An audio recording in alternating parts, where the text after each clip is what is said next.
할렐루야. 옆에 분하고 인사합시다. 참 잘 오셨습니다. 반갑습니다.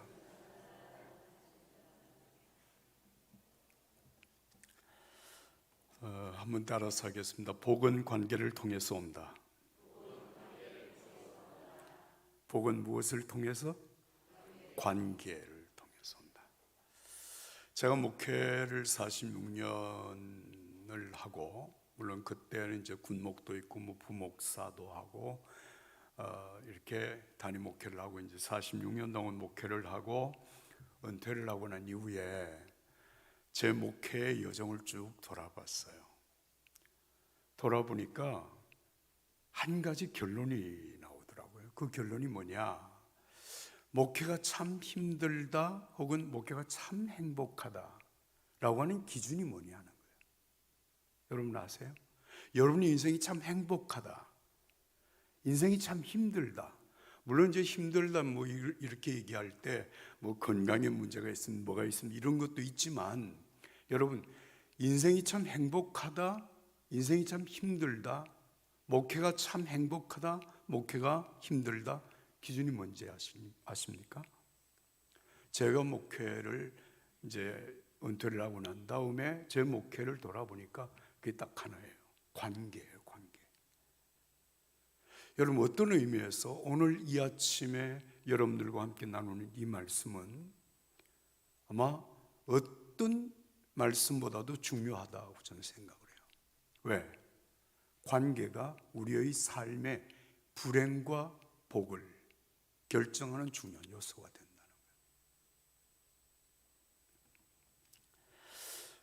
레미제라블이라고 하는 사람, 레미제라블이라고 하는 작가를 알죠. 참 작품을 알죠. 레미제라블. 저는 이 빅토르 유고라고 하는 사람이 이 작품을 썼는데요. 제가 프랑스어를 안 했기 때문에 레미제라블이 무슨 뜻인지를 몰랐어요. 그래서 제 친구가 프랑스에서 유학을 하고 박사학위를 하고 한국에 와서 신학대학 교수를 하다가 단임 목회로 작년에 은퇴를 한 친구가 있습니다. 그런데 그 친구는 저를 형님이라고 불러요. 장로교 목사님인데, 그런데 그 친구한테 전화를 했어요. 목사님, 레미제라블이라고 하는 뜻이, 레미제라블이 무슨 뜻입니까? 이렇게 물었어요. 그랬더니 레미제라블이라고 읽지 않는다, 레미제라블이라고 읽는다. 레라고 하는 말은 정관사다. 그 다음에 미제라블이라고 하는 것은 긍휼, 자비, 사랑 이런 뜻이 있다. 그래서 하여튼 모르는 건 배워야 돼요. 근데 남에게 배우는 걸 부끄러워할 이유가 없잖아요. 내가 모르는 건 모른다. 그래서 저는 사람들과의 관계를 저는 뭐 하여튼 대단히 중요하게 생각하는데, 저는 제 주변에 참 좋은 분들이 많습니다. 목회 동력자들도 참 좋은 분들이 많고요. 그리고 그 관계가 아름답게 이어지고 있다는 것은 제게 큰 복이에요. 제가 대구에 권성수 목사님이라고 하는 분이 계신데, 대구 지역에서 제일 큰 교회죠. 합동측 교회입니다. 그 목사님과 이제 관계 이렇게 교제를 시작을 했는데, 그분은 신약학 박사거든요. 총신대학에서 신약학을 오랫동안 가르치신 교수였고, 지금 이제 대구에서 단임 목회를 하시고 작년에 은퇴를 했어요. 그래서 저하고 나이가 비슷하죠. 그 성경을 읽다가 뭐 주석을 봐도 잘 이해가 안 되는 부분이 있으면 제가 그 권성수 목사님한테 문자를 이메일을 보냅니다. 목사님, 제가 이 부분을 이렇게 말씀을 읽다가 또 이렇게 묵상을 하다 보니까 이해가 안 되는 부분이 있습니다. 그리고 보내면 그 권성수 목사님 제게 친절하게 답장을 해줘요. 얼마나 고마운지 몰라요. 제가 영락교 이철신 목사님이 은퇴를 하시고 지금 김은성 목사님이 계신데, 그건 합동측, 통합측 교회입니다. 이철신 목사님과의 관계는 제가 처음 목회를 시작했던 1977년도에 같은 지역에서 목회를 시작을 했습니다. 그리고 군목을 같이 갔어요. 그 지역에서 목회를 같이 시작을 할 때 교제를 시작해서 뭐 가족끼리 모여서 같이 식사도 하고 방문도 하고 이제 그렇게 했는데 군목을 같이 가서 지금까지 이철신 목사님과는 굉장히 가까운 관계입니다. 한 가지 예를 들면 숭실대학교 안에 통일지도자 센터가 있어요. 통일지도센터. 그 통일지도자 센터에서 하는 일이 뭔가 하면 통일에 관계되는 석사과정과 박사과정을 신설을 했습니다. 그래서 석사과정, 박사과정 그 과정 전체를 이제 공부하고 훈련하고 하는 이 과정이 통일지도자 센터거든요. 그 일을 시작할 때 사실 이제 그 일은 숭실대학이 영락교회 한경직 목사님으로 인해서 이쪽 남한에 세워졌기 때문에 영락교회가 숭실대학에 깊이 관여를 하고 있어요. 그 영락교회 숭실대학에 가면 한경직 기념관도 있습니다. 그리고 그 통일지도자센터를 시작을 할 때 이철신 목사님이 정 목사님 같이 합시다. 같이 하죠. 그래서 이사를 같이 하고 제가 실행이사 의장도 제가 섬기고 그리고 지금은 이제 명예회원으로 같이 일을 하고 있습니다. 중요한 것은 이 관계가 결국 내 자신에게 엄청난 삶의 자원이 된다는 거예요. 내가 필요할 때만 그 사람을 이용하고 뭐 도움을 받고 끝내는 게 아니라 정말 내가 그 사람에게 내가 도움이 될 수도 있고 도움을 받을 수 있고 하는 이런 관계가 여러분들이 삶 속에 이어져 간다면 여러분 삶이 얼마나 풍성한지 모릅니다. 자, 이 레미제라블을 쓴 이 빅토르 위고가 무슨 얘기를 했는가 하면 가장 큰 행복은 우리가 누군가를 사랑하고 우리 자신이 누군가로부터 사랑을 받고 있다는 믿음에서 생겨난다고 그랬어요. 이게 두 가지입니다. 하나는 내가 누군가를 사랑한다.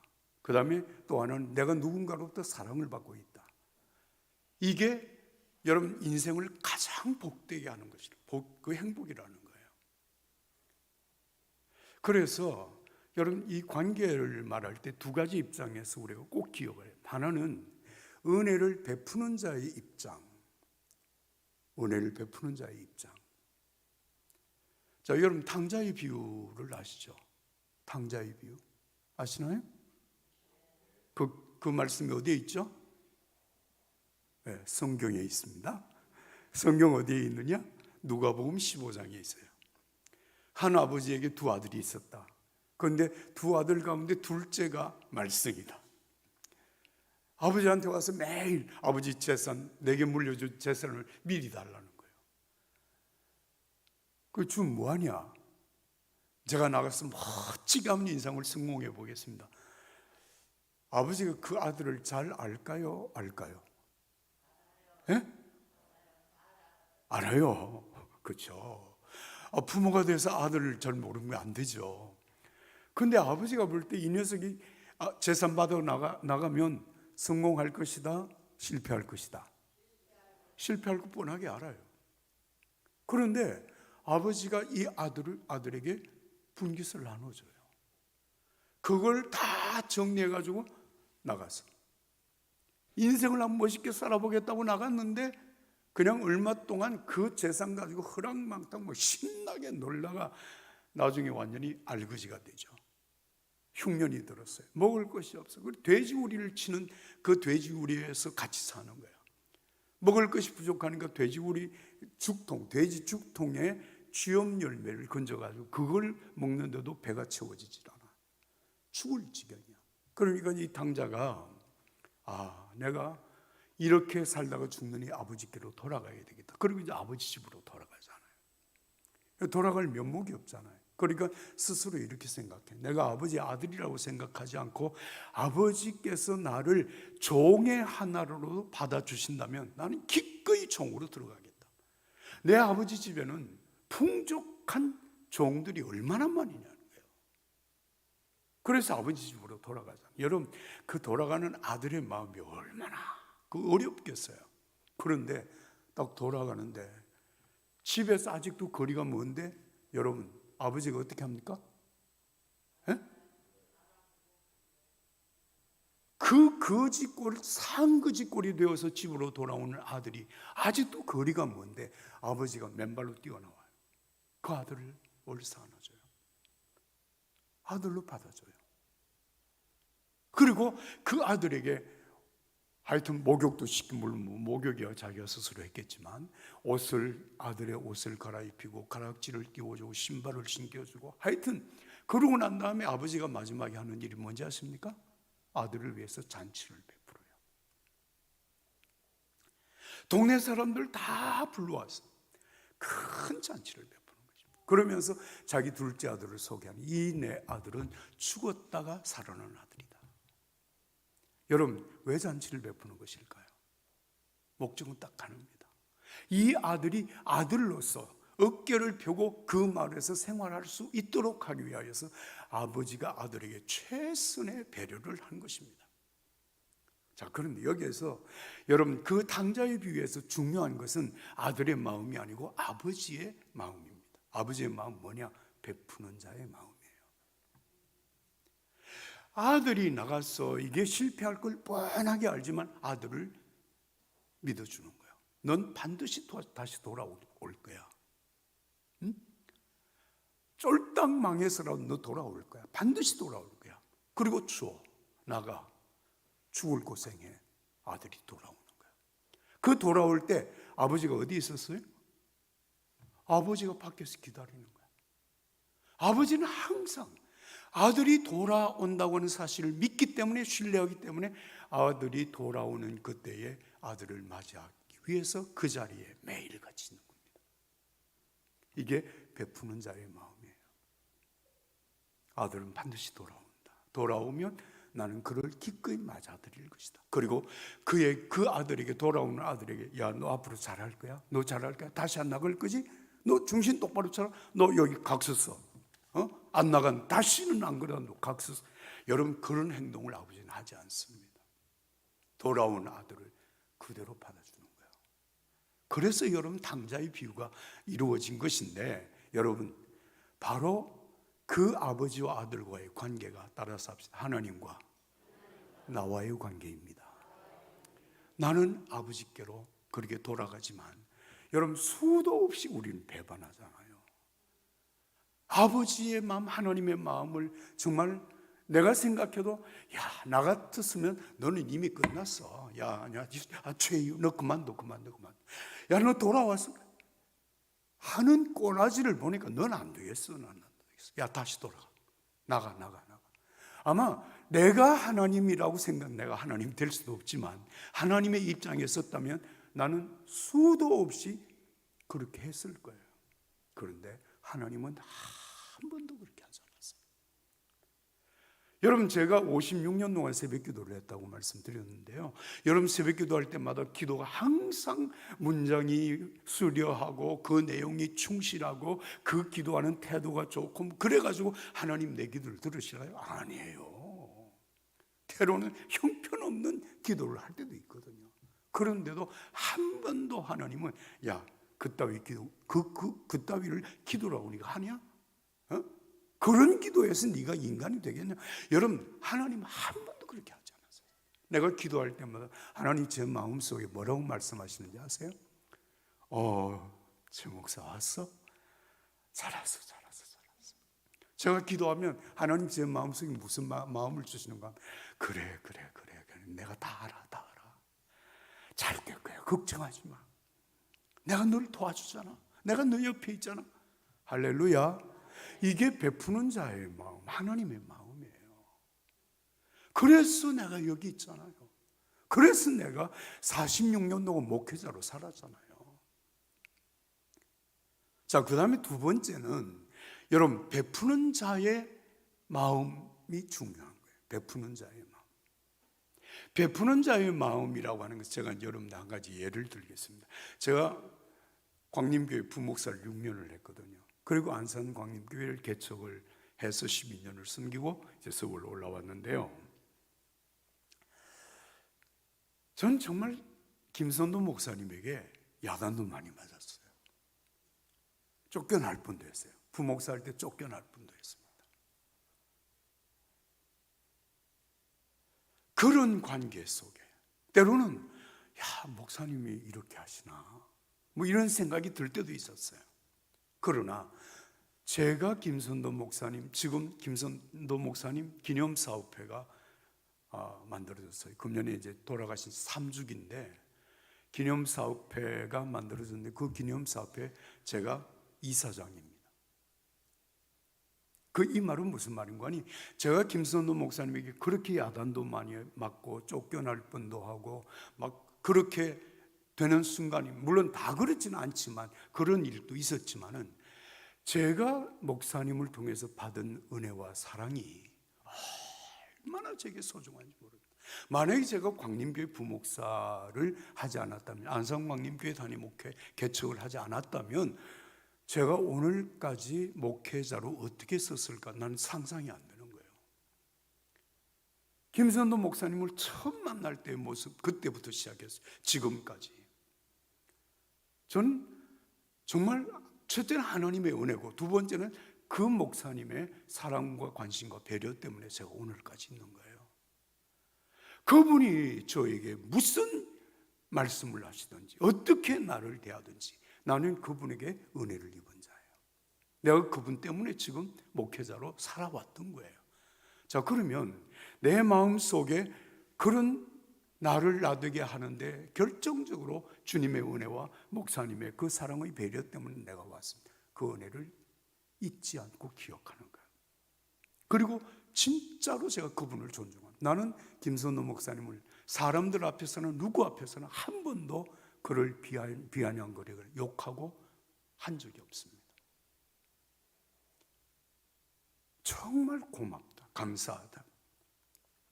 그래서 이 여러분 은혜를 받은 자의 입장에서 생각을 하면 그분에 대한 감사, 그분에 대한 신뢰, 그분에 대한 존중감 이게 흐트러지지 않더라고요. 그래서 그 관계가 이어지는 거예요.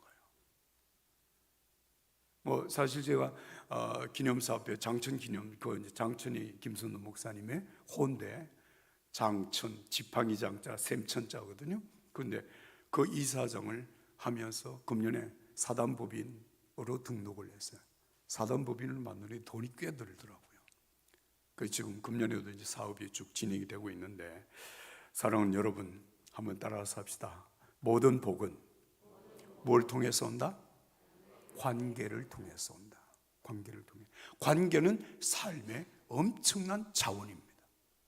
제가 오늘 여러분들에게 뭐 시간이 많지 않기 때문에 긴 말씀을 드릴 수가 없는데요. 자, 그러면 오늘 이 성경 본문의 말씀 우리들에게 어떤 관계성을 말씀하고 있는가? 세 가지 관계성을 얘기합니다. 자, 여러분 다 같이 함께 말씀을 읽겠습니다.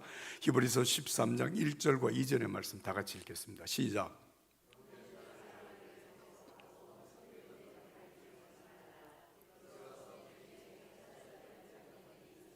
할렐루야. 사람들을 잘 대접하고 사랑하기를 계속하라.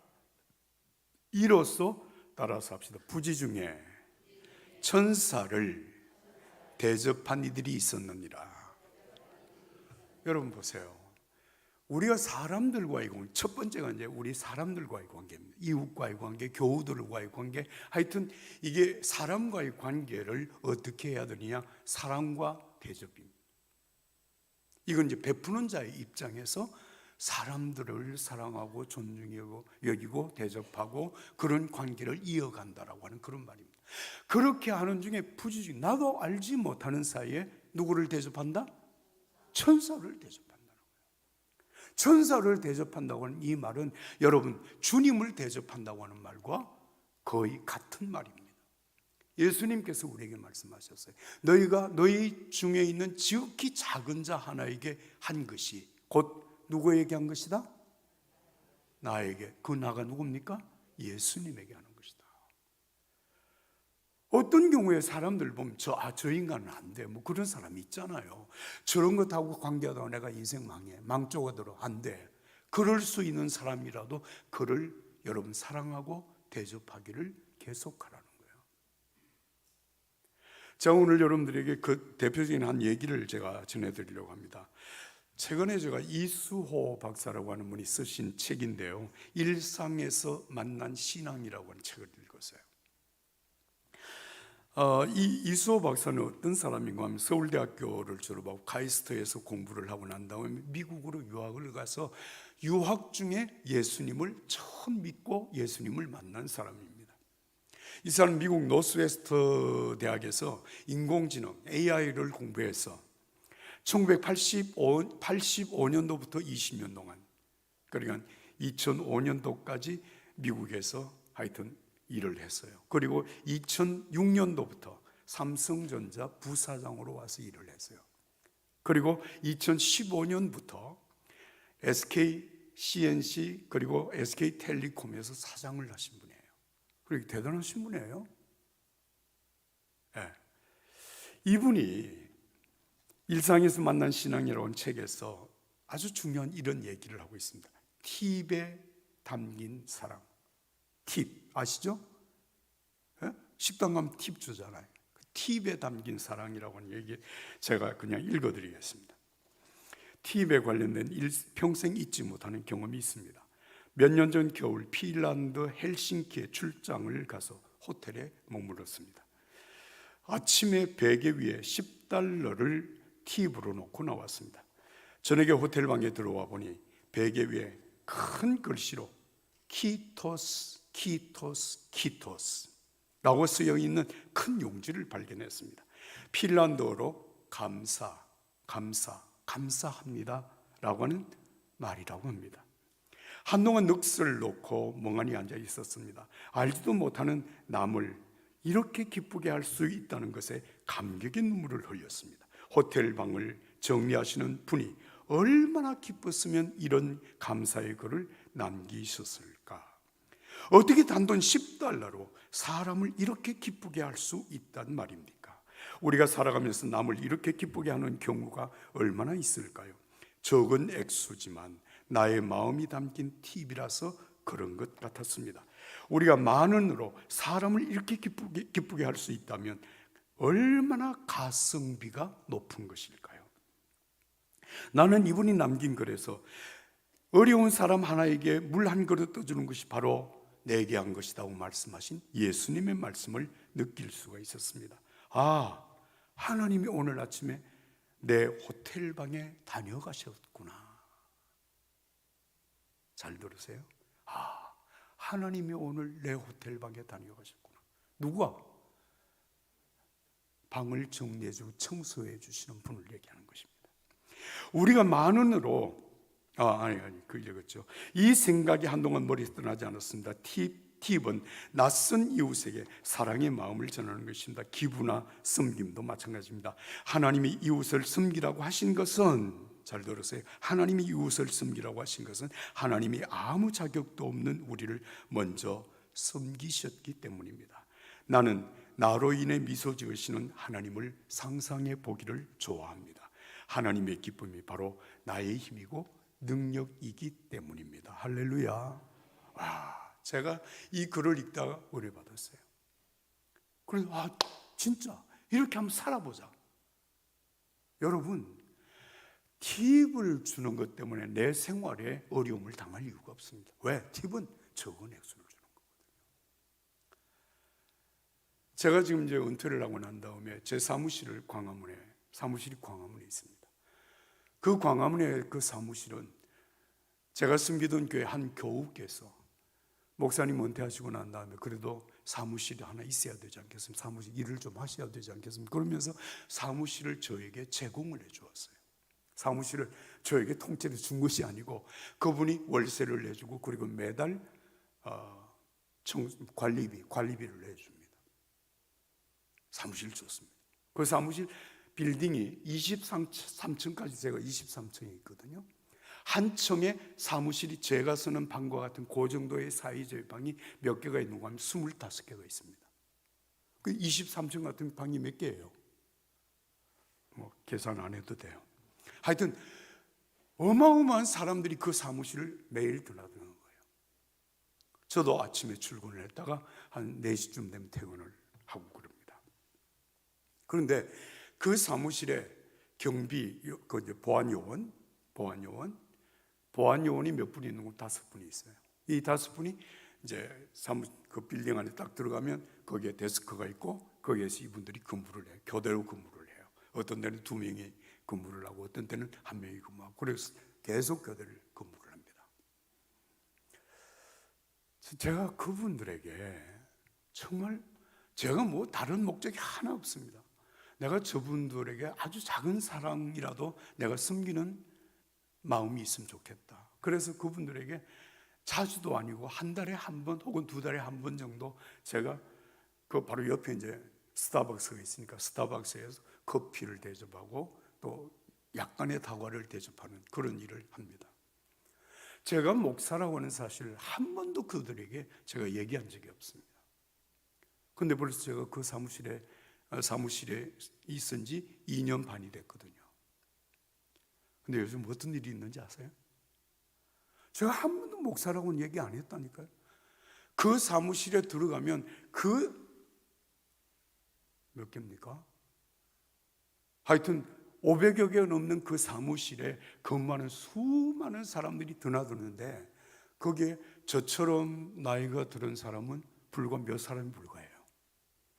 거기에는 유명한 사람들도 그 사무실을 쓰는 사람들이 있어요. 하여튼 그렇다고 하고, 그렇게 사람들이 너무 많이 드나드니까 이 보안 경비 하시는 분들이 아예 사람들과 눈을 안 맞춰. 왜? 어떻게 다 인사를 해요? 그러니까 눈을 안 맞춰. 그런데 여러분, 그냥 내 사실을 얘기합니다. 제가 딱 들어가잖아요. 그 이분들이 안 보는 척하고 다 보는 것 같아. 고개를 안 들고 사람을 안 보는 것 같은데 보는 것 같아. 제가 딱 들어가잖아요. 그러면 큰 소리로 얘기했어요. 안녕하세요! 여러분, 이게 얼마나 우스꽝스러운 일인지 아세요? 출근하는 주변의 사람들이 누구를 바라볼까요? 다 저를. 아니, 이분들이 누구에도 그렇게 인사하는 사람이 없는데 제가 들어가면 안녕하세요. 그렇게 사람들이 다 저를 쳐다보는데 그 쳐다보는 눈빛이 내가 그 건물의 회장인 줄 알아. 진짜요. 그런데 어느 순간에 보니까 인사하는데 저보고 목사님 그분들이 어떤 분은 제 사무실에 와서 상담을 하는 사람도 있어요. 할렐루야. 사랑하는 여러분, 우리가 정말 그들을 섬기는 진정성이, 그를 존중하고 그를 사랑하는 진정성이 여러분 전달이 되면요, 이게 사람과의 관계가 얼마나 복된 관계가 되는지 모릅니다. 기분 좋을 때하고 기분 나쁠 때 아니고, 뭐 사실은 내가 돈 갑부가 아니니까 커피 한 잔에 요즘 5천 몇 번 뭐 이렇게 하더라고요. 그 다음에 간식 한 4천 원이면 간식 하나 사요. 그럼 한 사람에게 대접하는 건 10,000원이면 충분한 거예요. 여러분, 매일 5명이 하려면 5만 원 들지만 여러분 그렇게 할 수는 없잖아요. 그런데 그걸 2년 반 동안 꾸준히 한 달에 한 번, 2달에 한 번 이렇게 꾸준하게 하는 동안에 그분들과의 관계가 친구가 돼요. 자, 여러분, 오늘 우리가 사람들과의 관계는, 여러분, 이 사람은 천사고 저 사람은 악마와 같으니까 악마와 같은 사람은 관계하면 안 돼. 저 사람하고는 아예 관계를 단절해야 돼. 저 천사와 같은 사람 내가 가까이 하면 내게 유익. 아닙니다. 악마와 천사는요, 여러분, 밖에 날개를 달고 천사처럼 오는 것도 아니고 악마가 무슨 흉악한 모습으로 오는 게 아닙니다.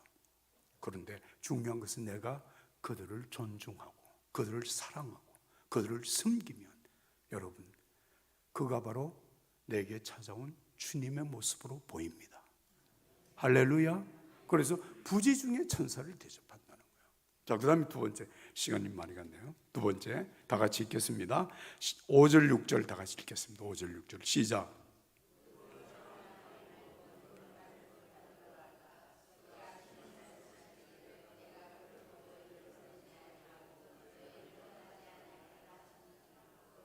그러므로 우리가 담대히 말하되 주는 나를 돕는 이시니 내가 무서워하지 아니하겠노라.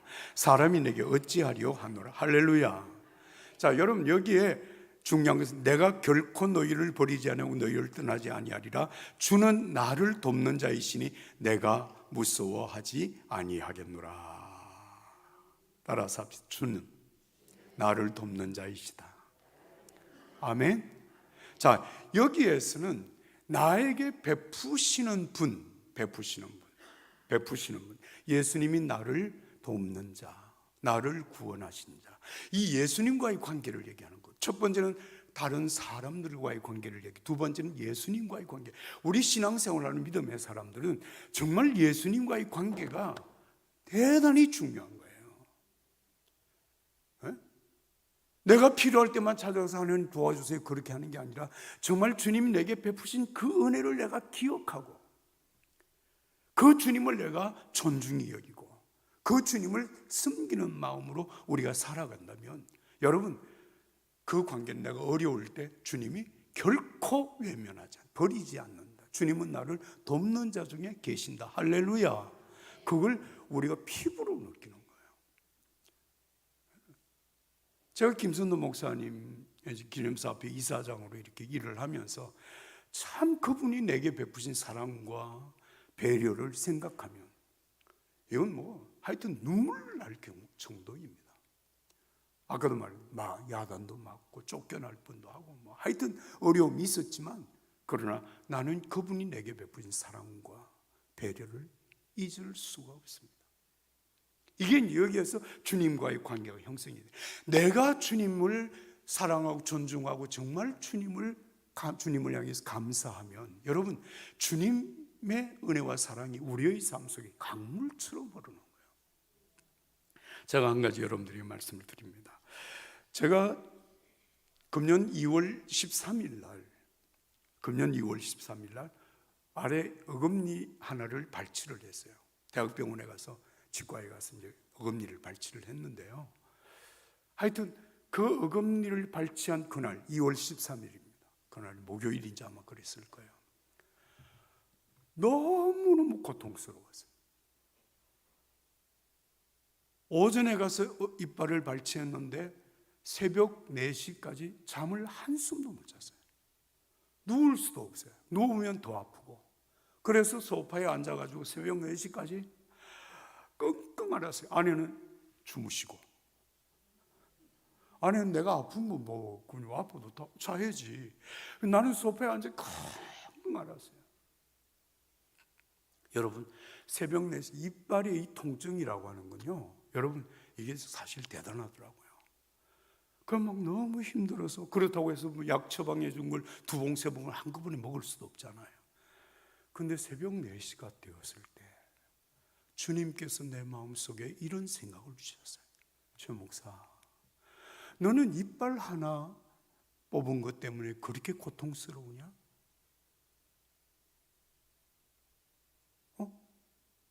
그 다음에 주님이 이렇게 말씀하시는 거예요. 내가 너를 구원하기 위해서 십자가에 피 흘려 죽었다는 사실 네가 알고 있냐? 십자가에서 너의 죄를 대속하기 위해서 내가 피 흘려 대속의 죽음을 죽었는데 그 십자가의 죽음의 고통이 얼마나 큰지 네가 진지하게 생각해 봤냐?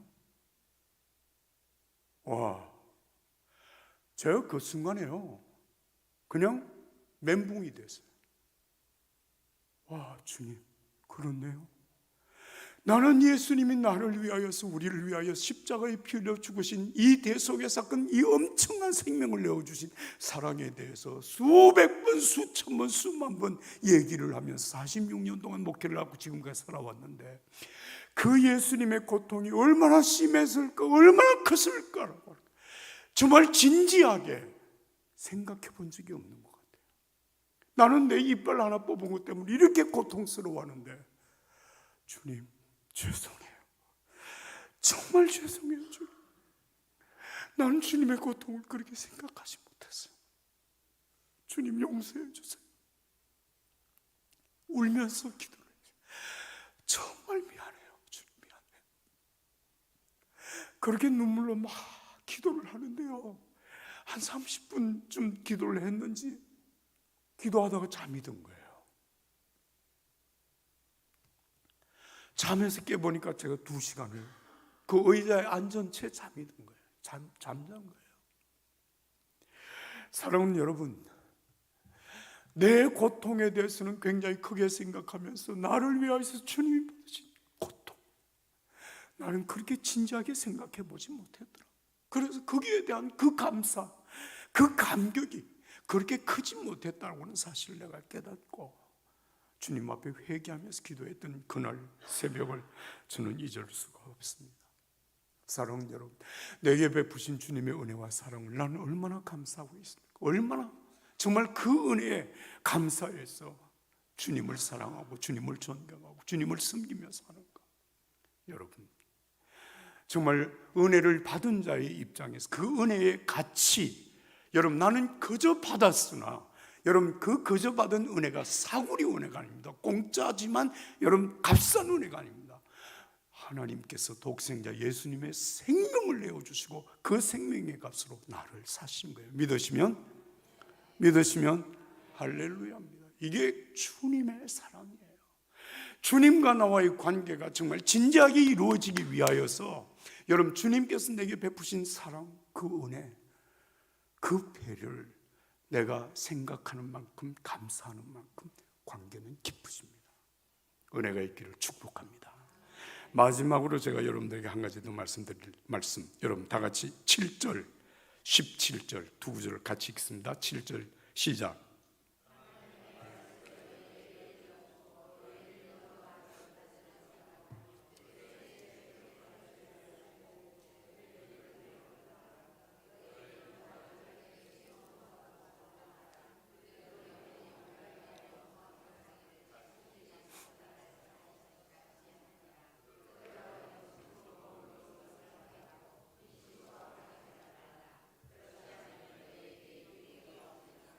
따라서 합시다.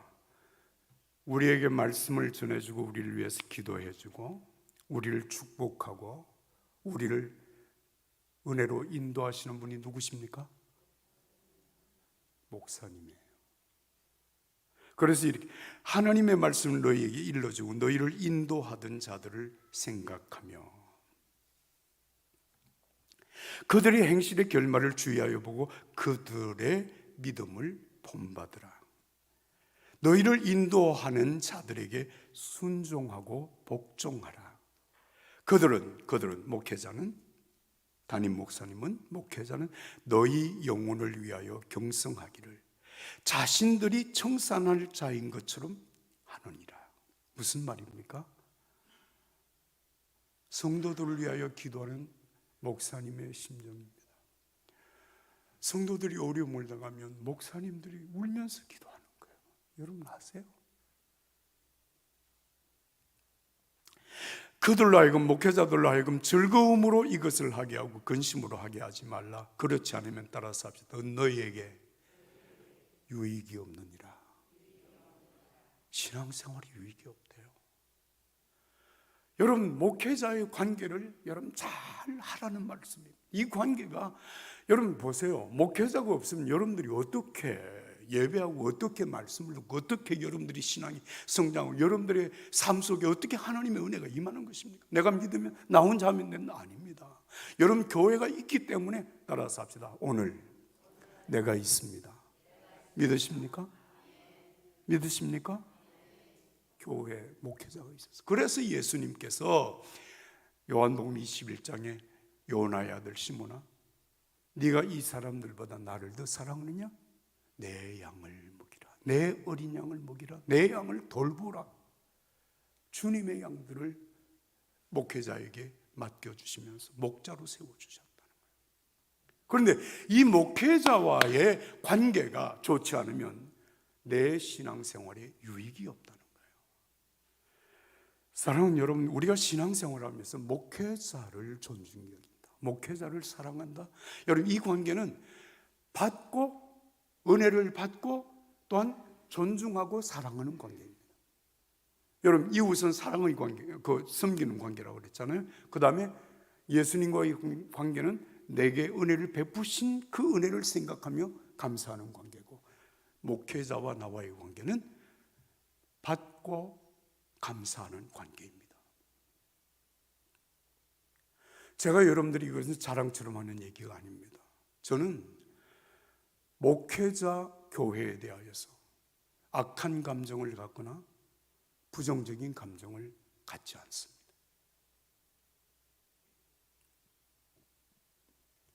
여러분, 우리는 그런 생각을 할 수가 있어요. 아니, 저런 인간도 목사야? 할 수도 있어요. 그러나 저는 제가 목사로 살아보니까 제가 부족한 게 많더라고요. 그러나 부족하지만 그럼에도 불구하고 교회를 향한, 교회를 위한 헌신은 조금도 변함이 없어요. 제가 목회 46년을 마치고 은퇴를 하고 난 다음에 여러분, 제가 정말 놀라운 사실을 깨달았어요.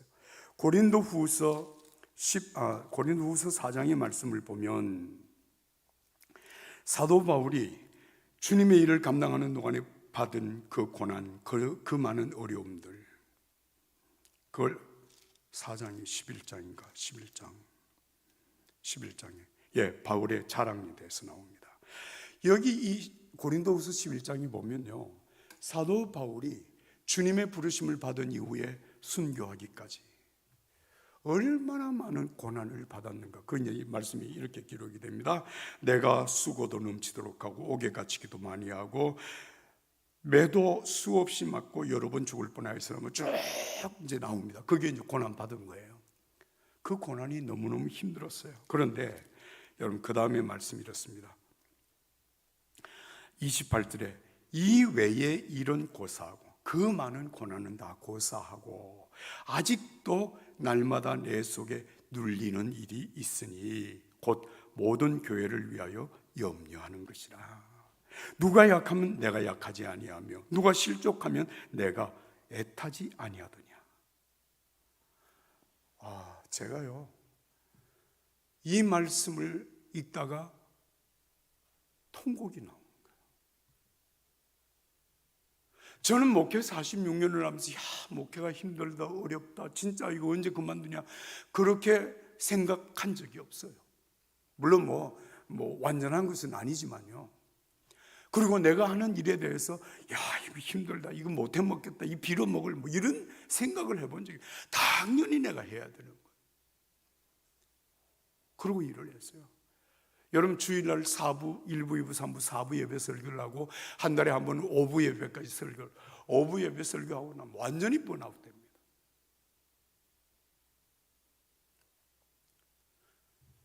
그리고 2018년도에 청년이 네팔에 가서 단기 선교하는 중에 현장에서 순직을 했어요.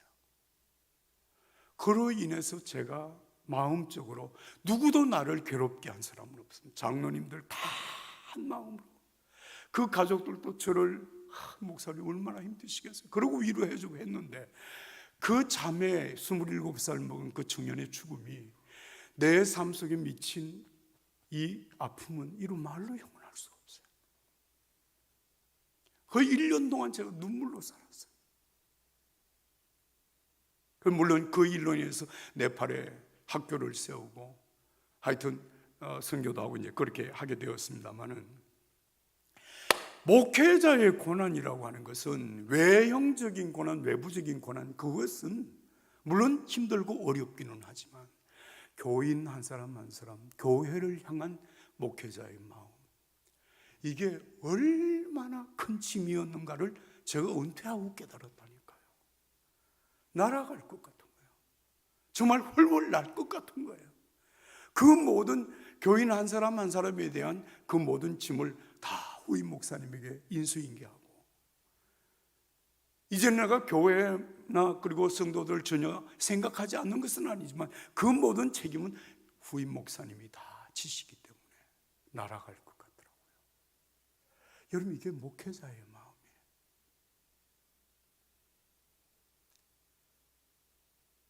제가 교인을 향한 그 마음을 제가 다시 한번 깨달으면서, 제가 2018년도 19년 그 1년 사이에 정말 지금은 제가 생각해보면 그게 우울증 같아요. 너무너무 힘든 거예요. 청년부 설교를 하러 가면 설교를 못하겠어요. 눈물이 나와서.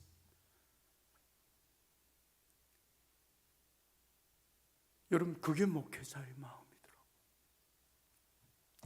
여러분, 그 목회자가 전하는 말씀, 그 목회자가 우리를 위해서 기도하는 그 기도, 우리를 바르게 인도하려고 하는 그 목회자의 마음, 여러분 존중하시기를 바랍니다. 존중하십시오.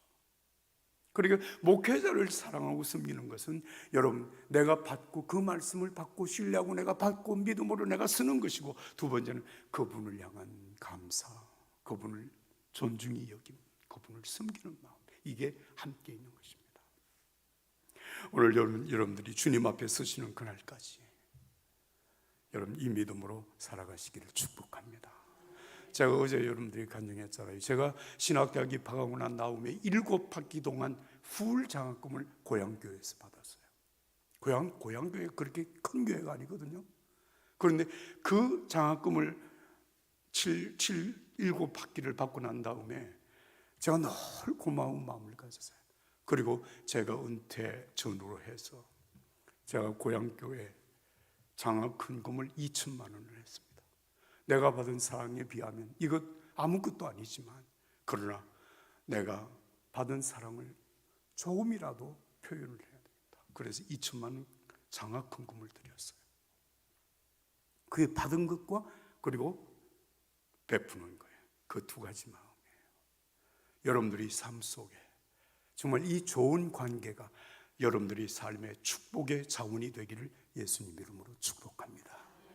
베푸는 자의 입장에서, 은혜를 받은 자의 입장에서, 그리고 베푸는 자와 은혜 받은 자의 그런 입장에서 여러분 이웃을 사랑하고 하나님 예수님을 사랑하고 그리고 목회자를 사랑하고 섬기는 여러분들이 되시기를 예수님 이름으로 축복합니다. 축복합니다. 축복합니다. 기도하겠습니다. 거룩하신 하나님 아버지, 감사합니다. 오늘 아침에는 모든 복은 관계를 통해서 온다는 말씀을 함께 나누었습니다. 하나님이 우리를 사랑하셨기에 오늘 내가 하나님 앞에 있습니다. 나를 향한 하나님의 사랑은 변함이 없습니다. 한결같은 하나님의 사랑, 감사합니다. 찬양합니다. 하나님 아버지, 내가 받은 그 은혜를 생각하면 만입이 있어도 다 감사할 수 없고 찬양할 수 없음을 고백합니다. 하나님, 이웃을 향한 사랑, 예수님을 향한 섬김, 그리고 목회자를 존중히 여김과 하나님 사랑하는 그 마음, 그 관계 속에서 우리의 믿음 생활이 정말 복되게 하시고, 하나님, 우리가 하나님과 사람 앞에 은총과 귀중히 여김을 받는 하나님의 자녀들이 되게 하여 주시옵소서. 주 예수님의 이름으로 기도하옵나이다. 아멘.